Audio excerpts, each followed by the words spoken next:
And I want you to go more into that too, talk about more into that, because it's so important, you being just an advocate and just being in the trenches.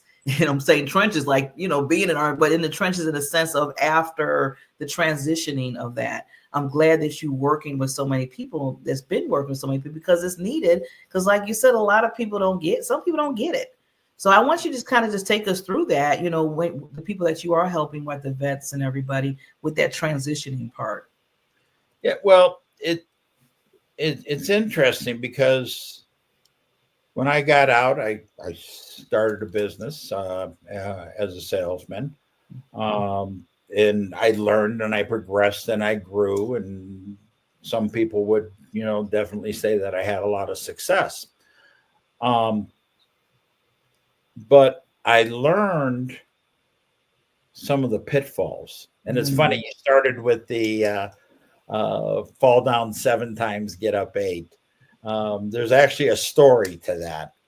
Uh, I knew it was. my, my mom was not a rich woman. My dad left when I was 2. My mom never remarried, put herself through college. She was actually pregnant with my sister when my dad left.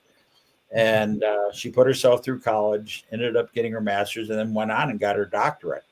Um, strong woman. But she gave me this plaque that's sitting by my desk right now that says, fall down 7 times, get up 8, for my 8th grade birthday. And she did it with decoupage, which was kind of, I call it hippie art. At the time, I remember I said, this is what I'm getting for my birthday? What the heck? I want a new bike or a skateboard. But it is right at the top of my most valuable Yes. possessions. And I think that's what we all have to understand. It doesn't matter who we are or what we did. Life will smack you upside the head with a 2x4. Oh yeah. Yeah. Sometimes two by fours. You can fall down and die, or you can get up and That's move right. forward. And Yes.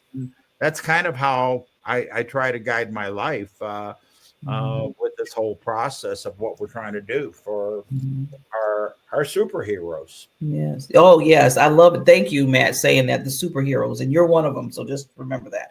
I had to throw that in there. But I love that because, like you said, before we started this interview, I love how you said, well, Barbara, I'm just living. You got to live, just live.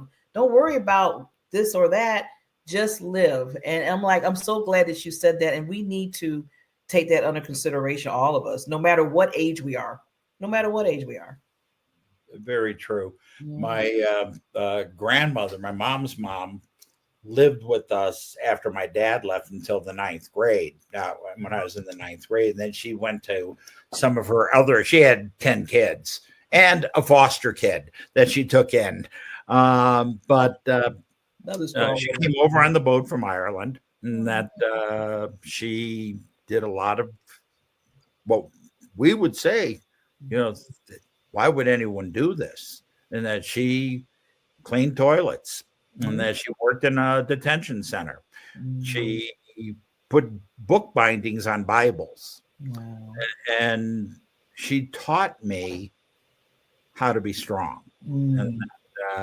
And her husband, after the 10th kid, her husband left. I only met him one time in my life. And Something about all these husbands leaving and the women get strong. my whole life has been surrounded by strong women. Wow. And I've said more than once, I had to fight to be a man, and that and not sexual wise, but just to say, hey, I'm tough and strong too.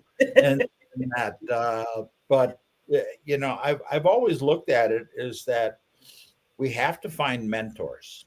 Yes. I'm a big fan